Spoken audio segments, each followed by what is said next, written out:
Embarqué dans trou noir, embarqué dans trou noir.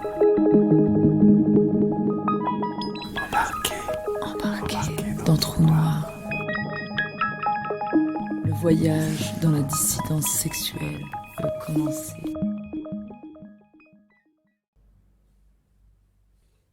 Le phare, origine et illustration, texte de Françoise Daubonne, publié le 28 février 2021. En cette année 2021, nous célébrons les 50 ans du Front homosexuel d'action révolutionnaire. Aussi, cette année, chaque numéro de Trou Noir comportera une entrée en rapport avec cette assemblée mythique, impure, source d'inspiration politique et référence théorique qui continue aujourd'hui de se tenir à distance de toute récupération, de toute assimilation. Ce mois-ci, nous vous proposons un récit de Françoise Daubonne, 1920-2005. Une des fondatrices du phare, écrivaine et défenseuse de l'écoféminisme en France. Il a été publié originellement dans la revue H, créée entre autres par Jean Le Bitou, qui ne connut que 4 numéros à la fin des années 1990. L'aventure fut courte, mais intense dans ce mai 68 prolongé par les lesbiennes et les PD. Françoise Daubonne y raconte les moments les plus porteurs comme les plus conflictuels, assumant les contradictions internes au mouvement comme des leçons historiques à transmettre. Que la fondatrice du phare qui signe ce témoignage n'ait pas été homosexuelle, hormis quelques activités de curiosité ou de militance, je reste sensible à l'interrogation que cela pose. La réponse est simple, ce qui ne veut pas dire primaire. De tout temps attirée par l'homosexualité masculine comme forme suprême de l'échappement aux contraintes existentielles et sociales, et illustrée par des poètes à qui je dois une seconde naissance, je ne possédais pas la même sorte d'attirance pour le lesbianisme qui, moins traqué, m'attirait moins. Ce qui n'empêche point qu'à l'âge de l'adolescence, je fus violemment amoureuse de 2 femmes, et que l'une d'entre elles compta beaucoup, jusqu'à aujourd'hui. Rien qu'en souvenir d'elles, je saurais soutenir la militance saphique. Si j'ai souvent dit à mes amants gays « je ne suis pas lesbienne, je suis pédé », il ne m'est pas possible d'oublier le choc extrême que me causa, dans les années 1950, la lecture de ce numéro des temps modernes, relatant comme un sous-groupe africain avait résolu le problème des femmes seules et âgées en les accouplant à une jeune femme qui, les prenant en charge, devenait officiellement leur mari. Voir pour la première fois reconnaître par la société non pas le contre-nature mais le hors-nature, me provoqua une émotion dont le souvenir ne s'est pas effacé. Mon vif attrait pour les PD, ces méprisés, raillés, honnis comme traîtres à une masculinité qui fut mon cauchemar de toujours, m'avait incité à répondre à l'invitation d'André Baudry qui me fit entrer en Arcadie, déroulant pratiquement un tapis rouge dont je n'avais que faire en tant qu'écrivain hétérosexuel. Ma militance féministe, bien qu'en sommeil à cette époque, début des années 1960, s'accordait parfaitement à la prestation des conférences et articles dans la revue de Baudry. Je nouai rapidement de bonnes et solides amitiés, sans compter quelques aventures passagères, au Club des Amitiés Latines. C'est là que je connus Pierre-Anne et le célèbre fleuriste décorateur de l'évêché, André Piana de Santénige, mon cousin adoptif, tous 2 futurs piliers du phare. J'y dansais frénétiquement le samedi et le dimanche, quasiment la seule femme. Les quelques lesbiennes qui y paraissaient ne revenaient guère qu'au banquet annuel, salle Lancry. Prudent réformiste, Baudry, qui savourait sa position papale en montant en chaire chaque samedi, insistait beaucoup sur la nécessité de ne pas faire de politique. Il s'appuyait sur la neutralité bienveillante de la police, rassurée par son idéologie conformiste et la surveillance acceptée des forces de l'ordre. La vie politique était en effet en plein sommeil. Après la flambée de 1968, tout était retombé à l'avant-mai, et ce n'étaient pas les quelques lignes de PD révolutionnaires affichées à la Sorbonne et si promptement déchirées qui pouvaient se prévaloir d'exciter encore une bien réelle nostalgie. Mais voici qu'en revanche germait un autre appel aux armes sur un thème qui fut toujours ma primordiale obsession. L'idiot international annoncé par un article la mise en route d'un groupe de femmes se nommant Mouvement de Libération, à l'instar de Women Lib américain dont on commençait à parler en Europe. Une des 3 ou 4 arcadiennes, Anne-Marie Grélois ou Fauré, qui venait danser au club Baudry, m'en entretint avec animation.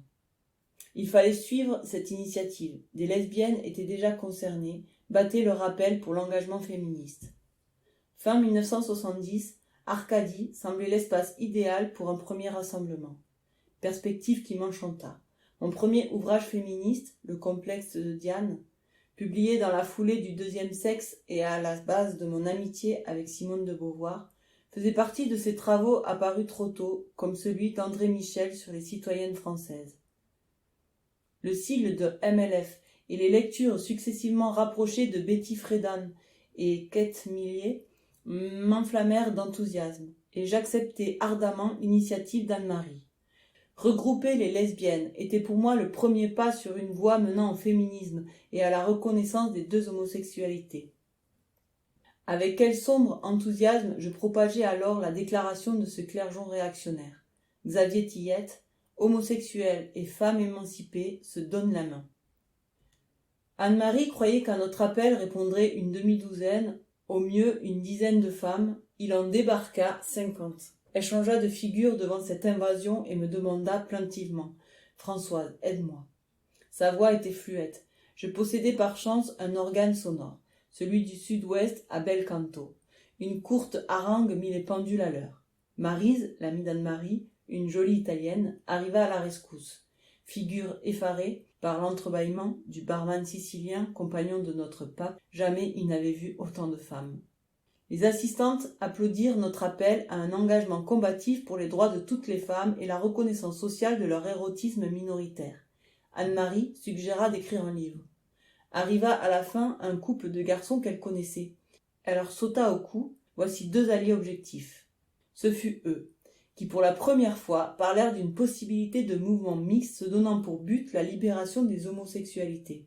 Pour ma part, j'insistais beaucoup sur ce que ce mouvement devait avoir de révolutionnaire, l'idéologie bourgeoise et la morale de l'Église étant les pires ennemis de cette reconnaissance. J'avoue que mes propos furent quelque peu incendiaires, ce qui provoqua la réaction de Baudry. Elle ne se fit pas attendre. Alertée par son barman hors de lui qui lui tint un discours digne d'un épisode de Don Camillo, le pape m'écrivit courtoisement sa recommandation d'aller faire la passionnariat ailleurs, Arcadie étant un club privé. Adieu le tapis rouge. Je me le tins pour dit. Mes amis et lady alliés objectifs se réunirent avec moi au domicile d'André Piana, enchantés de notre activisme. De nouveaux éléments se joignirent à nous, dont Pierre, Anne et Alain Flegg, le prostitut, tous 2 journalistes. Ce groupe informel et encore sans nom se proposa 2 actions immédiates qui devaient servir de fixatif à la fresque à peine ébauchée, le meeting de Laissez-les vivre sous la houlette de Jérôme Lejeune et la conférence de Ménie Grégoire à la salle Pleyel. 2 dates fondatrices. Fidèle au préjugé le plus courant de la droite bourgeoise, le PF Lejeune attribuait aux premières militantes du MLF une revendication d'avortement dans le but de s'adonner à leur misérable soif de sexe sans en craindre les conséquences. Il ignorait tout à fait à quel point les lesbiennes, même exclusives, soutenaient cette militance pour la reconnaissance d'un des tout premiers droits des femmes. On n'oubliera jamais l'exclamation de ce saint homme « Mais enfin, quelle rage ont-elles de tuer les bébés ?» 5 mars 1971. Un violent affrontement était prévu à la Mutualité. Les gauchistes et les 68ards n'étant pas les derniers à investir la salle où affluaient par hordes compacts curés et bonnes sœurs. L'entrée s'avéra difficile. Pressées et compressées, les premières MLF présentes au seuil martelaient en chœur, pouffant de rire « On va avorter. On va avorter. » Je m'étayais d'un robuste flamand, l'Arcadien Yves, mon aventure de l'époque, dont la carrure parvint à me faire place. La salle était bourrée à crever. Sitôt le jeune et Chauchard à la tribune, une seule clameur monta. Avortement libre et gratuit. J'avais promptement rejoint Anne-Marie et Maryse qui avaient formé sur ma suggestion un commando saucisson. C'était mon idée. On savait que le service d'ordre serait violent et le saucisson était, à Prige, une arme de 7e catégorie. Long et sec, il valait une matraque. Frappé à la tempe, recommandai-je. Détail psychanalytique, le seul homme participant à ce commando était Pierre Anne, armé de ce second phallus. Au début du sermon, entamé par le professeur Lejeune, un immense barbu se dressa en criant « Écoutez ça, le service d'ordre est composé de fascistes !» Un tel ourvari emplit la salle que les religieuses épouvantées s'enfuirent, volées de cornettes. Les CRS veillant au seuil les convoyèrent, paraît-il, vers leur car. La bagarre générale se déclencha. Le service d'ordre, composé de jeunes, voire très jeunes, membres d'un groupe néofasciste, était coiffé de casques et portait des barres de fer. J'avais préféré au saucisson un parapluie à pommeau lourd. Tandis que mes amis travaillent épaules et tête de leurs matraques comestibles, j'eus beau me précipiter, la carrure d'Yves, toujours à mes côtés, dissuadait tout belligérant à mon approche. J'improvisai quelques slogans. « La planète va déborder !»« La planète va déborder !» reprit le chœur, garçons et filles. « Avortement ? Droit des femmes !» reprit-il ensuite avec moi. Anne-Marie et moi arrivâmes juste à temps pour arracher Maryse à deux brutes, mais elle n'avait pas lâché son saucisson. Près de nous, Pierre-Anne se battait à coups de poing contre une femme assise, l'épouse du professeur Lejeune. Un gamin du service d'ordre, 17 ans peut-être, le jeta à terre et leva sa barre de fer sur le malheureux recroquevillé et convulsé de terreur. Je sautai contre l'agresseur, et mon nez, quasi sur son nez, lui criai en tâchant de prendre une voix terrible « On ne frappe pas quelqu'un qui a des lunettes !» Vieille tactique éprouvée, déconcerter l'ennemi. Le jeune facho, muni de sa barre de fer contre mon parapluie, fit entendre un couinement étranglé dont le son me ravit et recula de 2 pas en abaissant son arme, l'œil effaré fixé sur cette quinquagénaire qui parlait si étrangement. Les lunettes en question avaient chu. Je les ramassai, les remis sur le nez de notre partisan, le relevai, à peine cette action finie, un quarteron de leugenistes s'emparèrent du terrassé et l'entraînèrent vers la sortie, comme un paquet de linge sale, il fut jeté dehors. Je dis à Maryse qui frottait ses épaules meurtries de coups. On le livre au CRS, il va être haché comme chair de pâté. Mais une attaque plus sérieuse s'esquissa déjà dans la salle. Nos gauchistes brisaient des barreaux de chaises et les lançaient sur la tribune. Je me précipitai et pris part à cet assaut. Au 2e ou 3e barreau que je rompis sur mon genou et projeté du geste auguste du semeur, le grand barbu qui avait donné l'alarme fonça sur moi d'un air résolu, me pressa contre sa poitrine, m'embrassa sur les 2 joues et disparut avant que j'aie pu dire un mot. Lorsqu'une bouteille vide s'ajouta au projectile et rebondit sur la tribune, le jeune proféra d'une voix tremblante. « Je crois, mes amis, qu'il va falloir... » Dans les 10 secondes suivantes qui auraient dû saluer notre victoire, la police en civil envahissait la salle, appelée par un coup de fil. Nos bataillons cernés durent se disperser et sortir, ou prendre place assise. Yves et moi voulûmes rester encore un peu. Mais lorsque les anti-avortements amenèrent sur la scène une femme sans bras ni jambes qui déclara « Je suis très heureuse d'être au monde, je touche une pension », parmi les bravos enthousiastes des pieuses gens, je dis à Yves que je n'avais jamais été plus écœuré depuis le film de Pasolini, Les 120 journées de Sodome, lorsque les maîtres de salauds apportent un baquet de merde au banquet. On partit. Nous retrouvâmes nos amis du commando Saucisson dans la chambre de Margaret, l'américaine venue nous apporter la bonne parole du Women's Lib. Pierre-Anne s'y trouvait. Je le congratulai, ravi de le retrouver intact. Il me conta. Les CRS ne m'ont rien fait, ils se tenaient les côtes pendant que je répétais « Mais où est mon saucisson ?» On m'a gâté mon saucisson. Marie-Jo Bonheur, la future auteure d'un choix sans équivoque, jeune et frêle, tremblait de tous ses membres et sanglotait. La tension avait été forte. Je la berçai et la réconfortai comme un vétéran s'occupant d'un petit tambour. Elle aussi avait bravement combattu. Et nous mangeâmes nos matraques. Notre petite photographe Maritza, jolie brésilienne intrépide à qui nous avions déconseillé de risquer son appareil, avait été interpellée rudement par Lady Facho, à qui elle répondit de son plus bel accent « Il photographie ces sales gauchistes ». Un grand sourire amical conclut la réplique, et elle continua à prendre des photos en toute sécurité. Mais comment sortir? Elle avisa une bonne sœur réfugiée derrière un pilier et qui gémissait. « Oh, ce que j'ai peur! Prenez mon bras, madame, proposa-t-elle gentiment.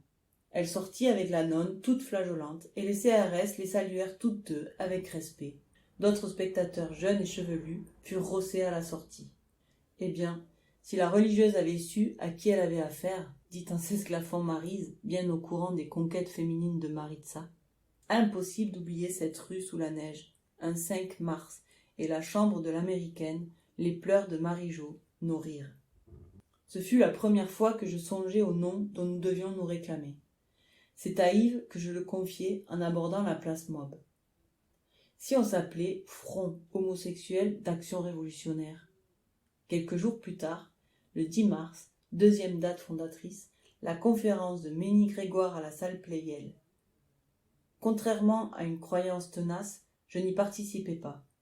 Le coup de fil de Pierre-Anne me signalant cette future action tomba dans le vide. J'étais absente et n'avais pas encore de répondeur. Le récit de ce beau moment me donnera de longs regrets. Baudry exultait. Depuis tant de temps et d'efforts vains, il était enfin admis à participer à un débat public où il serait question de l'homosexualité et de la lutte contre le décret Mirguet qui l'assimile, avec la prostitution et l'alcoolisme, à un fléau social. Pierre-Anne, à ses côtés, fit signe, de la tribune à un groupe d'arrivantes, ses amis du 5 mars. Près de Ménie Grégoire trônait l'abbé Guinchard. Lorsque la charge radiophonique du courrier du cœur lui passa la parole, il commença. J'entends souvent en confession des homosexuels venus me parler de leurs douloureux problèmes. Une voix bien timbrée éclata dans le public. C'est pas vrai, on ne souffre pas. L'auteur de cri, Laurent Dispo, se leva avec les perturbatrices de la mutualité et tous montèrent à la tribune, renversant au passage les chaises et les micros. Anne-Marie s'empara de l'un d'eux et y cria « Liberté !» Laurent continuait à hurler ses déclarations de guerre dans un brouhaha indescriptible. Ménie Grégoire, affolé, récupéra l'antenne. Il se passe une chose incroyable. Les homosexuels envahissent la scène. Coupez, coupez. Le technicien Hila répondit. C'est bon, je passe une chanson de marin, c'est de circonstance. L'auditeur, qui n'y comprit rien, entendit à un grand ourvari où dominait liberté succéder soudain. Hardi les gars, vira au guindo. Goodbye, farewell. Pendant ce temps, une des Amazones avait saisi au col l'abbé Guinchard et le secouait comme un prunier. Ménie Grégoire, hors d'elle, l'interpella. « Finissez donc, sale gouine !» La jeune s'arrêta sans lâcher sa proie et répondit dignement. « Madame, je ne le suis pas, mais à vous entendre, je n'ai qu'une envie, c'est de le devenir. » Et pan, la tête du pauvre ecclésiastique sur la table. Baudry, furieux, invectivait Pierre. « C'est vous qui avez fait entrer ces femmes ?» Il n'avait pas eu le temps de placer son discours. Toute la presse parla de l'incident. Ménie Grégoire, terrorisée, était allée se cacher dans le vestiaire. Elle avait là montré moins de sang-froid que les psychiatres américains interrompus quelques mois plus tôt par l'éruption du premier mouvement gay et qui, dit J.F. Revel, se levèrent en beuglant pour charger éventuels clients. Adjurant le liteur, je vous en prie, un peu de tenue. L'un d'eux s'était entendu répondre. Ça fait 2000 ans que nous nous contenons. Et elle lui répliqua. Dans ce cas, continuez encore un quart d'heure. La presse et la radio en firent leur chou gras. Le nom de Front homosexuel d'action révolutionnaire était lancé. Bien entendu, la réaction générale était raillerie, dérision, mais vive curiosité aussi. Reiser consacra dans Charlie Hebdo une bande dessinée à un affrontement entre fachos et manifs, communes du MLF et du Phare. Cette alliance excitait de l'intérêt. Tout le monde connaissait l'origine du mouvement homosexuel, pas encore nommé gay, en Amérique. Une bavure policière a coûté la vie à un jeune homo, et au lieu de fuir et de se cacher comme de coutume, ses congénères avaient entamé une émeute qui dura 3 jours, soutenue vigoureusement, au propre étonnement des insurgés, par le Women's Lib qui saisissait l'occasion de régler leur compte au chauvinisme mâle. Enfin, l'alliance. Je revendique, sans aucune fausse modestie, l'introduction d'un nouveau mot dans le vocabulaire. Aux réunions suivantes, la formule américaine me déplaisait. Assez de prédominance anglaise sur ma langue natale. Nous avons une étymologie latine et grecque et j'en ai assez d'entendre le franglais. Au lieu de chauvinisme mâle, je proposais phallocrate, qui fut bientôt adopté en dépit de cette objection, mais on ne comprend pas. Toujours la croyance en la bêtise du peuple. Moins de 2 semaines plus tard, tout le monde utilisait ce mot au lieu du pesant chauvinisme mâle. On pourra oublier tous mes bouquins, on n'oubliera pas ce mot. Qu'importe qu'on en ignore l'inventrice. On ne lit plus Madame de Staël, en tout cas, le mot Bataclan appartient à la langue française. L'alliance dont je rêvais a été enfin conclue. Les homosexuels mâles, en sus des lesbiennes, avaient enfin compris que leur ennemi commun était celui des femmes, de toutes les femmes, l'ordre patriarcal. En tête de nos défilés, parmi les tambourins, l'une de nous chantait à la guitare « À bas l'ordre bourgeois et le patriarcat, à bas l'ordre hétéro et le capitalo ». Cette unité d'action, dont j'avais tant rêvé contre une prétendue virilité partout rencontrée comme une hostilité, profondément méprisante sous le papier, cadeau de la galanterie latine et de la déférence catholique, obstacle perpétuel à toute entreprise féminine un peu originale, un peu insolite, elle venait enfin de se conclure et d'attaquer le bastion des oppresseurs et des fécondateurs.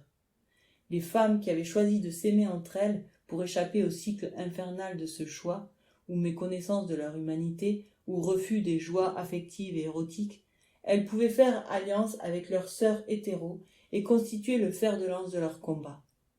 Et les homos, réprimés et persécutés par le mépris, découvraient soudain que les femmes étaient moins leurs rivales que de communes victimes. Phallocrates, hétérofliques, même combat. Chansons et croyances. De façon spontanée, selon une dynamique anthropologique qu'on n'a pas encore étudiée, de curieux traits communs apparurent entre les militants mâles et femelles de cette subversion. Un détail que je n'oublierai pas, tandis que les féministes brûlaient leurs soutiens-gorge, les pharistes renonçaient à porter des slips. Nul ne s'était pourtant concerté là-dessus. Tous voulaient débarrasser du maximum d'enveloppes leurs organes sexuels.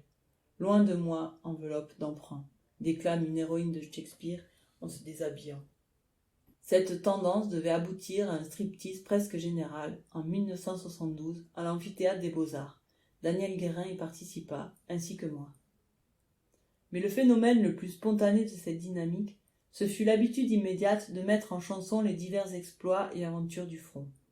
Je fus l'auteur de certaines d'entre elles et la collaboratrice d'autres. La manifestation du 1er mai 1971, que relata le numéro 13 de Tout chanta, l'hymne que j'avais composé sur l'air de la mauvaise réputation de Brassens. Tout le monde se rue sur nous, mais notre patience est à bout. Qu'on aime une fille ou un gars, cela ne vous regarde pas. Il vous faudra vous faire une raison de la chose, nous ne porterons plus le triangle rose. Au grand jour nous apparaissons, et vive la Révolution. Les lesbiennes chantaient. Paraît que nous faisons pitié, parce qu'en notre lit douillet, nous n'acceptons pas, selon Luce, de loger chez nous un phallus. Nous nous moquons bien, cependant, des hommes, quand nous sommes deux à croquer la pomme. Au grand nous apparaissons, et vive la Révolution. Mais après ce texte d'institutionnalisation, surgirent des couplets différents. Pamphlétaires, ils tournèrent en dérision l'ordre patriarcal, ou s'en prenaient à tel ou tel hétéroflique notoire. Ils commentaient la dernière action, la dernière manifestation. Un des plus caractéristiques de ces œuvres fut la chanson dont les premiers couplets sont dus à Guy Hocquenghem en l'honneur de Royer. Ce maire de Tours venait de se rendre illustre en brûlant, selon un décret datant de Napoléon III, un tableau jugé obscène. Le jour de la fête des mères, le phare loua un car qui nous amena tous à Tours pour y souhaiter la fête du maire. Sur l'air de Sulpon du Nord, nous chantions. Le maire de Tours est un certain Roger qui n'a jamais pu se faire c'est pas l'envie qui lui en a manqué. J'avais ajouté 3 autres couplets et mon ami Marc Payen, un des 3 grands du phare, de 1m80 à 1m85, la dernière conclusion. Baiser, baiser, baiser, soyez baisés, aimez l'amour comme vous le voulez. Autre inoubliable tableau. La tête du chauffeur de car qui ignorait totalement qui il transportait et qui, en m'écoutant tenir le micro et apprendre la chanson aux passagers qui reprenaient en chœur, passait par toutes les phases de l'ahurissement. Une indignation moraliste et une envie de rire irrésistible de partager tout à tout les traits de cet honnête prolétaire. Aux fêtes de Noël, un militant qui devait peu après se faire arrêter pour vagabondage et que je fis libérer par maître Félix, entama un cantique de genre nouveau. Il est né, le mouvement du phare, chantait pédé et dansait tapette. Je continuai sur sa lancée. Depuis 19 ans, Arcadie, où Baudry jouait au prophète. Depuis 19 ans, Arcadie nous promettait le paradis. Mais il est né le mouvement du phare. Nous pouvons laisser tomber ces mauviettes. De ce dernier vers, mes camarades chéris, appellation rituelle du phare, appréciaient particulièrement le rythme de clochettes tintinnabulante. Autre chanson, né d'une collaboration entre plusieurs, soudain saisis par l'inspiration lyrique. R, la grande Zoa. Tous les jeudis, le mouvement du phare va se réunir aux Beaux-Arts. Le dernier couplet y révélait cette information. Un beau jour, pour qui est pas de jalouse, on se décida à une partouze, mais à peine les slips sont-ils tombés, qu'on recommence à déclamer. Les hétéroflics, n'en faut plus en France, c'est la politique qui nous met en transe, tu penses ? D'auteur, je deviens objet d'une de ces complaintes après la glorieuse expédition de San Remo en 1972. R, le tourbillon. Tous à San Remo, on est arrivé, la Daubonne en tête, avec son minet, tout le monde a débarqué. Hormis ces joyeusetés, des activités plurialistes s'exerçaient au quotidien. Des interventions au niveau de débats publics sur les sujets brûlants se signalaient presque chaque semaine.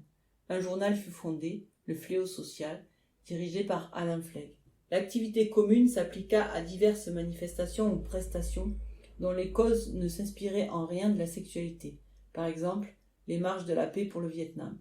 Le 1er mai, défilé traditionnel des travailleurs, vit le nôtre qui regroupait une 50aine de membres. Le numéro 12 de Tout, dont Sartre était directeur de publication, avait été consacré au phare, et le suivant le sera donc au 1er mai des homosexuels.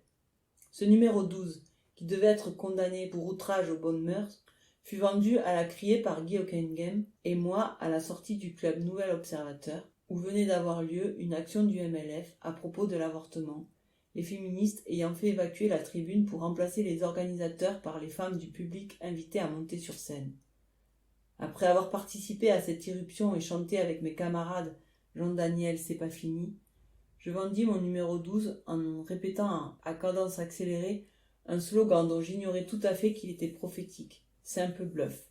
Achetez le numéro 12 de Tout, vous ferez une bonne affaire. Dans quelque temps, tout le monde le cherchera fébrilement. Ce numéro sera devenu introuvable. Lorsque ce fut le 1er mai, nous reçûmes dans la rue, où se préparaient banderoles et pancartes parmi rires et bavardages au soleil, un délégué tout bégayant d'Arcadie. Baudry, affolé, l'avait envoyé pour me supplier d'arrêter les frais. Mais voyons, Françoise, Daubonne, qu'espérez-vous de ce genre de manifestation insensée ? Il y a déjà des folles qui poussent des cris. Et alors, demanda Maryse, ce que nous voulons, c'est une provocation. Une ravissante italienne qui vivait avec notre joueuse d'accordéon, de son métier chauffeur de taxi, pleurait de façon mélodramatique devant nos slogans étalés sur le trottoir, en répétant comme une libérée des camps fascistes. J'aurais au moins vu ça, je l'aurais vu. Quand le cortège s'ébranla, sur la photo de Tout, je vais le poing en l'air devant Pierre Anne épanoui. Yves dit, attendons la volée de cailloux. Point de cailloux. Les passants regardaient et écoutaient avec un parfait abasourdissement, mais sans cri d'indignation, sans aucun ricanement. La télé accourut et filma les slogans, y compris celui d'Yves, décoré d'un phallus, et le flamand s'écriait « Mon Dieu, si ma mère regarde la télé !» Un vieux couple de retraités nous applaudit, et les pharistes coururent les embrasser. Nous étions entre les anarchistes et les lycéens. Ces deux troupes lancèrent quelques lazis. La réponse fut immédiate. Les lycéens sont mignons, les anards sont mignons. Et ils se le tinrent pour dit. Après avoir crié et chanté jusqu'au mur des fédérés, nous nous séparâmes du défilé pour goûter quelques repos agrémentés de sandwichs et de bière à la terrasse d'un café.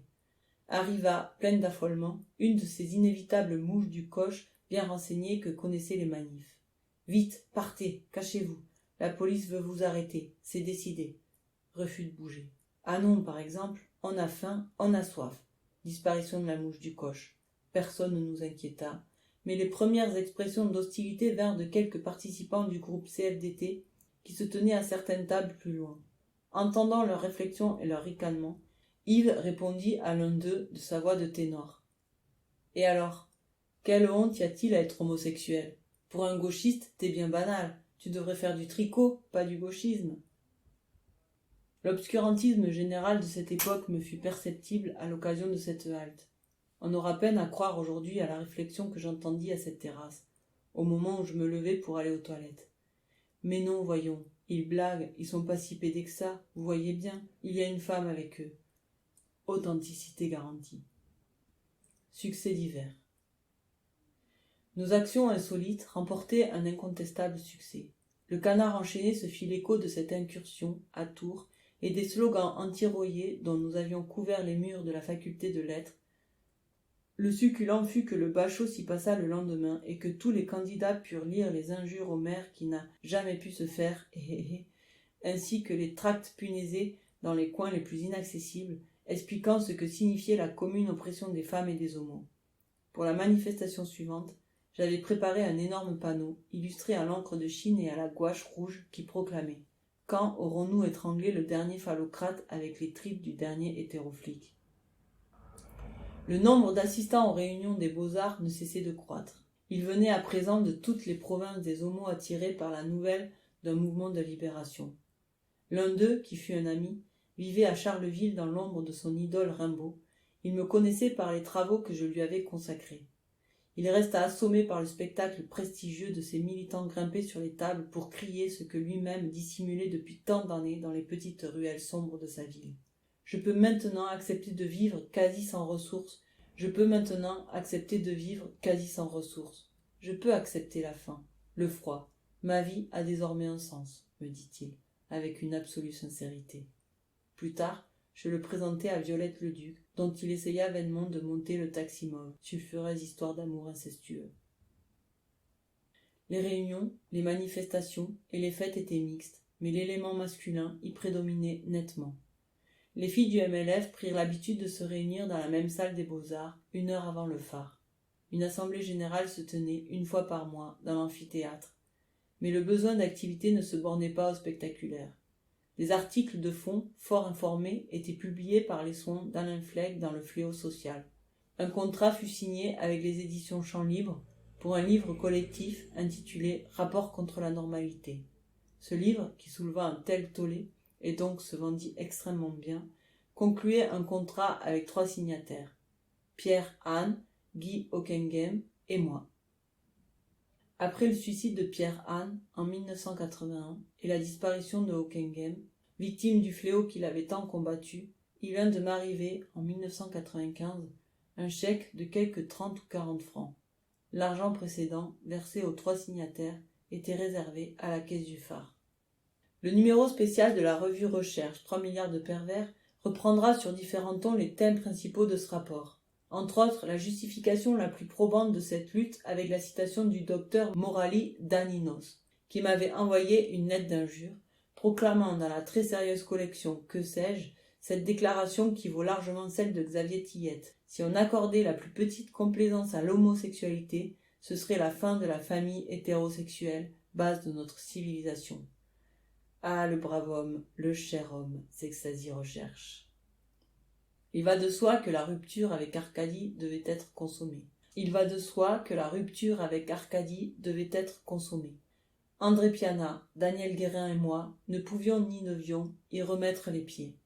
Mon cousin y avait fait un scandale le jour où, porté en triomphe par la chauffeuse de taxi, son italienne et moi, il avait décrété, princièrement, champagne pour toutes les gouines. Le champagne fut sablé, mais le barman fou furieux le traita, toi et la Dubonne, rien moins que de reine de la honta. Chassés de ces lieux édulcorants, nous vendîmes le fléau social à la porte du club, à chaque client s'apprêtant à entrer. André avait improvisé un sketch sur mon expulsion, l'exécutant se trouvant un vieil arcadien fort doux qui, soi-disant, se traînait aux pieds du dictateur.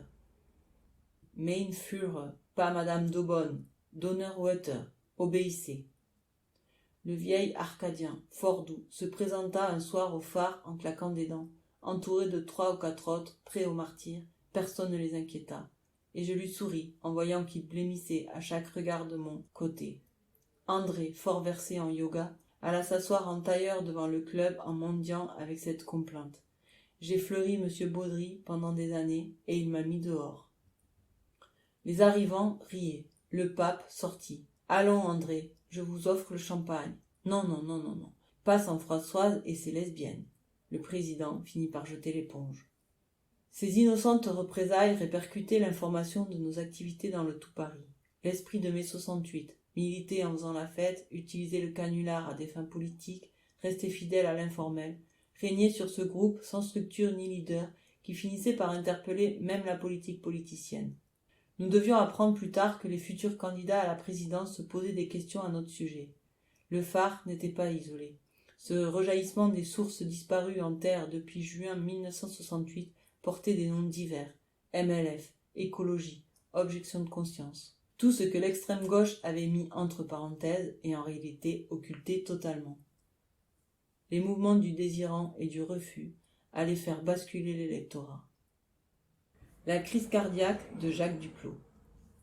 Il va de soi que cette extrême gauche ne se flattait pas du tout d'une telle renaissance. Automatiquement taxée de déviation individualiste et petite bourgeoise, ne pas oublier surtout d'ajouter entre-tirés destinés à détourner les masses laborieuses de leurs justes revendications, une belle illustration fut notre affrontement à la mutualité avec les troupes de choc de Jacques Duclos. À ce meeting, le MLF se porta en masse puisqu'il était question des avantages sociaux à accorder aux mères de famille.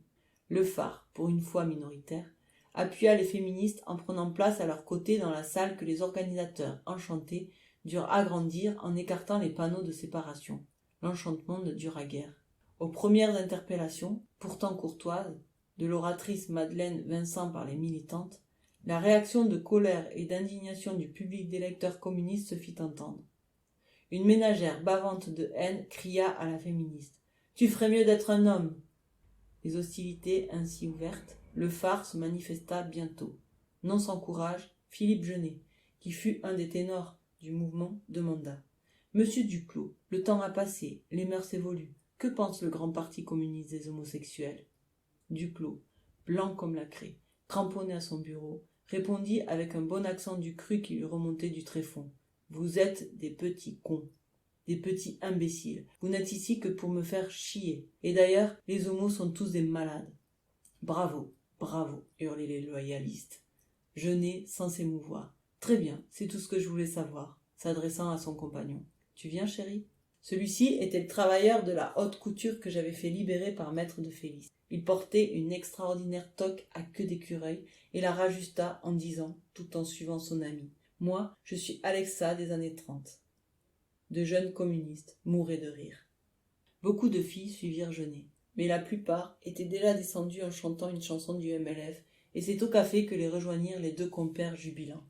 J'avais participé à la première descente et à une homérique bagarre aux côtés de Marc Payen, que deux vaillants militants voulaient balayer par-dessus la rampe de l'escalier tandis qu'ils criaient « Oui, je suis homosexuel et j'en suis fier ». Surgit une flopée d'anards qui le dégagèrent en sermonnant des videurs. « T'aimes les filles ? Lui les gars. Et alors ?»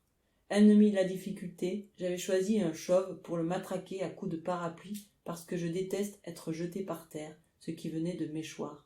En bas, j'arrachais les guirlandes de papier et les déchirais, foulées aux pieds, tandis qu'un fariste nommé Mas lançait force boules puantes. Sur les marches de l'édifice, je commençai une prise de parole. Elle regroupa aussitôt les femmes, de préférence âgées, qui montrèrent leur approbation. L'ami de Charleville observa. On dirait le joueur de flûte et les souris de la ville allemande. Mais voici un fourgon, crus-je. J'avais vu, depuis peu, le film où Jacques Brel joue le rôle de Raymond Lascience, qui en pareille occurrence s'écrie « Et voilà les guignols !» avant d'être arrêté. Je repris fidèlement cette citation et attendis d'être embarqué dans l'hilarité générale. Point de panier à salade, c'était un quart de touriste apprenant qu'il se passait des choses à la Mutu et venu voir Jacques Duclos et ses danseuses légères. Les conséquences de cette histoire qui aviva l'éclat du phare ne seront révélées qu'un an plus tard. Affrontement entre le MLF et le PC, un petit militant presque en larmes interpella ainsi. « Vous, du phare, vous avez failli être responsable de la mort d'un vieux militant ouvrier. » Mon Dieu, et quand donc ? Jacques Duclos, parfaitement. Avec vos sarcasmes, vous lui avez provoqué une crise cardiaque.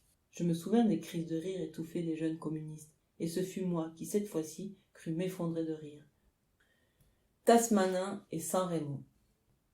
Les deux plus célèbres actions du phare, avant la dernière, bucolique, qui nous regroupa tous et toutes au but de Chaumont et se conclut par une galopade avec saut d'obstacles par-dessus les fils de fer, devant un assaut policier plutôt mou et dans l'odeur enivrante de l'herbe écrasée, ce fut d'abord la dénommée prise de la Tasmanin et le débarquement à San Remo pour perturber le congrès des psychiatres.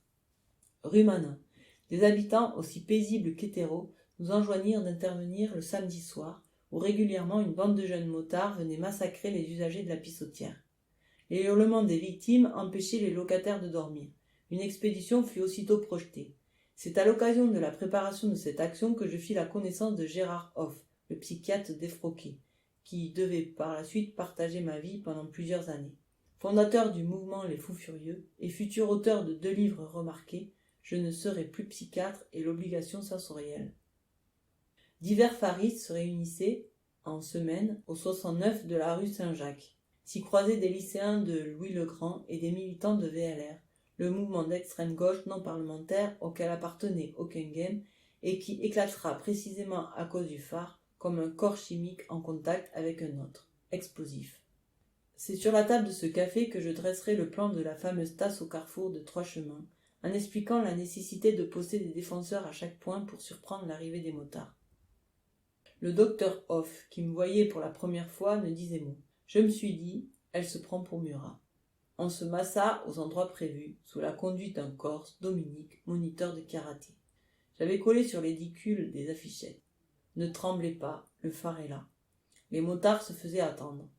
Un des nôtres, un mineur, répétait sur tous les tons qu'il mourait de peur et se cramponnait à Anne-Marie, mais refusait de quitter les lieux.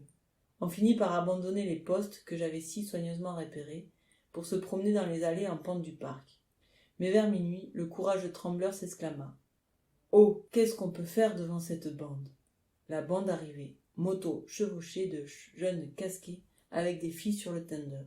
Je lançai le cri de ralliement. Les pharistes sortirent de derrière les buissons et s'avancèrent sans hâte, mais fermement. En tête, Dominique, Marc et moi. Je crois que la surprise fut réciproque. Chacun apercevait des présences féminines chez l'autre. Une nouvelle recrue, Maria Silvia, obèse, romaine, nous avait rejointes en voiture. Elle sauta au volant et se mit furieusement à tourner autour de la place, émule de Fangio, pour apprendre à l'adversaire que nous étions motorisés. Cela les frappa-t-il d'inquiétude ? Au moment où nous approchions tous 3, le reste des camarades derrière nous, et comme nous apprêtions à la baston, les blousons de cuir qui avaient mis pied à terre remontèrent sur leur Harley Davidson et prirent la fuite sans insister. Ce fut l'occasion d'une chanson sur l'air de « À la glacière ».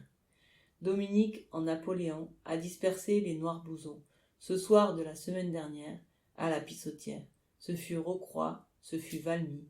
C'est pourtant ce que l'on a mis quand ils nous ont tourné le derrière à la pissotière. Maria Silvia, enthousiaste de cette aventure, m'emmena en Italie avec Marc. On put en profiter avec un libraire de Milan qui vendait mes livres au rayon français, le Fiori, au dehors, comme succursale du phare. Ce libraire, qui devait aider plus tard Gérard Hoff et sa compagne à gagner le Liban en pleine guerre, joua un rôle de solidarité à l'occasion de notre expédition punitive en 1972 contre le casino de San Remo, où de vieux psys réactionnaires avaient instauré un congrès dont le titre était « Sexualité normale et sexualité déviée ». Pouvait-on laisser passer une prestation pareille ? Je battis aussitôt le rappel d'une 50aine de camarades et d'Amazones. En train, voiture, autostop parfois, la cohorte vengeresse débarqua à San Remo et stationna devant le casino où se tenaient les sages. Nous avions apporté de superbes pancartes, le fléau social et des tracts. La télé prévint l'arrivée de la police en venant nous filmer et nous interviewer, au grand dépit de ces messieurs. Quand ils nous amenèrent enfin, Anne-Marie, Maryse, Marc et moi, dansâmes avec délice en répétant sur l'air des petites femmes de Paris « Ah, les psychiatres de Paris ». Il devait en venir plusieurs. Ne se présenta que le docteur Eck le lendemain, le Zoïle d'Arcadie que dans nos sketchs nous imaginions tendant à Baudry la croix à baiser à travers les flammes, puis fondant en larmes avec ces mots « Nous avons brûlé une sainte ». Une matinée au poste, charmante villa de la Riviera sous mimosa et palmiers, ne fut pas trop cher payée cette joyeuse matinée. L'après-midi, ce fut, selon le programme, la perturbation du congrès dont nous avions grossi le public. Marie-Jo Bonnet bondissait à l'homélie d'un vieux gâteux qui, chevroté avec l'élocution du maréchal Pétain, l'imitait. « Gaga, ma boule ». Je la faisais rasseoir à chaque fois, mais ne pouvais m'empêcher d'ajouter. « Vas-y, mon vieux, crève en scène comme Molière ». Une traduction française nous apprit que cette homélie se terminait par ce conseil. Le jeune homme devrait prendre exemple sur son père pour traiter plus tard sa femme comme il a vu traiter sa mère. Les filles se déchaînèrent. Joli programme, la malheureuse. Obligés par leur programme de donner la parole aux intervenants, les podagres durent m'admettre à la tribune, où dès mes premiers mots appelant à la grève de la natalité, le président tapa sur le micro pour me couper la parole, tandis que je tapais sur la table en criant de plus belle. Le public hurlait. La première journée s'acheva dans la confusion. Selon le plan prévu, on se retira pour laisser place, au second jour, à la deuxième partie des contestataires. Ceux-ci me téléphonèrent à Paris comment le lancement des boules puantes avait eu raison des derniers diaphorus. Toute la presse italienne en parla. Les échos se prolongèrent jusqu'en Allemagne et en Belgique. En France, quelques lignes dans Le Monde et ce fut tout. Le mot de la fin fut ce dialogue entre le directeur du casino et moi. L'an prochain, si vous voulez tous venir faire un congrès sur l'homosexualité, les portes vous sont ouvertes. Merci beaucoup pour que les psychiatres viennent nous casser la baraque. Tension et déclin. Tous les psys n'étaient pas aussi médiévaux. En dépit du radicalisme de Gérard Hoff qui estimait les antipsychiatres finalement aussi dangereux que les fliquiatres, j'en connus qui, à Paris, recommandaient à leurs clients de se rendre aux réunions du phare. L'un d'eux s'en expliqua. L'origine des troubles des homosexuels vient de leur séparation de l'ensemble du corps social et de la nécessité de dissimulation.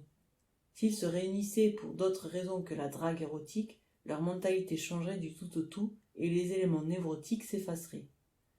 Après la première période des joyeusetés, des chansons, des victoires, il était inévitable que se manifestassent les tensions. Vaste catharsis ou autothérapie, comme les assemblées du MLF, et en même temps, comme lui, mouvement dynamique apportant un changement profond des mentalités, celle des hétéros aussi, le phare charriait trop de confessions publiques et d'éclatement des problèmes pour ne pas engendrer des conflits. Le premier de tous était évidemment l'hostilité entre sexes, même si de plus en plus, les femmes prenaient l'habitude de se réunir à part, soit par groupes spécifiques, les petites marguerites, les gouines rouges, soit aux assemblées du MLF, ou encore, de plus en plus, dans des groupes de quartier et des cercles de prise de conscience. Comme je l'ai dit d'entrée de jeu, je ne trouvais pas anormal que les hommes soient majoritaires, puisqu'ils étaient les plus menacés, perpétuellement, dans leur vie familiale, professionnelle, civique, étant tellement plus visibles. Mais je ne trouvais pas du tout normal, si l'on peut employer ce terme, après le rapport contre la normalité, d'entendre un beau jour un phariste demander « Mais après tout, qu'est-ce que les femmes font ici ?» Le fait de l'origine et de la fondation du mouvement par un groupe d'Arcadiennes était totalement oublié. Il va de soi que mon activité multiple et les exploits auxquels j'avais été si constamment et si allègrement mêlé ne me valaient pas que des amitiés. Être auteur de livres publiés et en tirer des moyens d'existence, même modestes, me transformait en profiteuse du système aux yeux fielleux des ultras. Je n'étais pas la seule. Guy Hockenheim, pour les mêmes motifs, accusé de vedettariat, se faisait insulter haineusement, ainsi que le pauvre Daniel Guérin. De vaillants supporters nous défendaient, mais ce motif de dissension s'avérait fort pénible pour ceux qui vivaient comme nous une militance aussi sincère et totale. La tendance hostile se concrétisa surtout chez le groupe qui se faisait appeler Gasoline, et dont l'existence annonça la proche autodissolution du mouvement. Il y avait chez les pharistes des figures valables. Parmi les femmes, très rares, Nicole Blé, jeune zonarde, auteure de La Panthère bleue, qui devait mourir d'un transport au cerveau et qu'on peut toujours regretter, fut un exemple de courage et de lucidité. Philippe Genet également garde à bon droit sa place dans nos souvenirs. Mais la plupart, poussant la provocation jusqu'à l'absurde et l'autodérision jusqu'à la caricature, ne furent que des facteurs de désagrégation. N'est pas la divine de Jean Genet qui veut. Il y faut une humilité et une douloureuse volonté d'exclusion qui faisaient totalement défaut à ces tyrannos d'un genre nouveau. Paillettes, phares, falbalas et tout l'attirail dont précisément le mouvement de libération débarrassait le féminin, à qui le mal en fait une loi de nature, malveillance, exhibitionnisme, outrageant narcissisme, tels étaient les ingrédients de cette récente cuisine des sorcières. Le moindre trait de normalité, comme toucher un salaire, vivre dans sa famille, était imputé à crime. L'imitation burlesque des femmes m'inspira cette citation. Quand sur une personne on prétend se régler, c'est par les beaux côtés qu'il faut lui ressembler. Une copine acheva ainsi. Et ce n'est pas du tout la prendre pour modèle que de piailler, ma tante, ou grimacer comme elle. Le gazonnage annonçait les premières vibrations du tocsin. Les AG des Beaux-Arts n'avaient plus rien de commun avec le début. Plus de grandes actions proposées, plus de textes, plus d'interventions contestataires. Le 5e étage n'était plus qu'un vaste bésodrome. L'enterrement de Pierre Auvernay, assassiné, ne fournit que l'occasion de parodies et de mascarades outrageantes. Quand la situation fut à ce point dégradée, la police, qui attendait son heure, investit les Beaux-Arts et chassa tout le monde. Cette fin sans honneur ne put en rien effacer l'influence profonde que 18 mois d'existence fiévreuse et fertile avaient exercée sur l'environnement culturel. Non, nous n'oublierons pas les campagnes d'Austerlitz et de Waterloo. Non seulement à cause du bonheur que nous y avons vécu, mais à cause du bouleversement des mentalités et des mœurs du retentissement à l'étranger, de la suppression des décrets scélérats, qui sont consécutifs à ce raz-de-marée des dernières années avant le sida. Face à la montée actuelle de la réaction, je suis fier de voir que les groupes de contestation qui renaissent un peu partout sont dépositaires des ferments que les années 70 ont pu diffuser en France par la voie du mouvement de libération des femmes et du front homosexuel d'action révolutionnaire. J'espère de tout cœur y avoir contribué de mon mieux. Françoise Daubonne.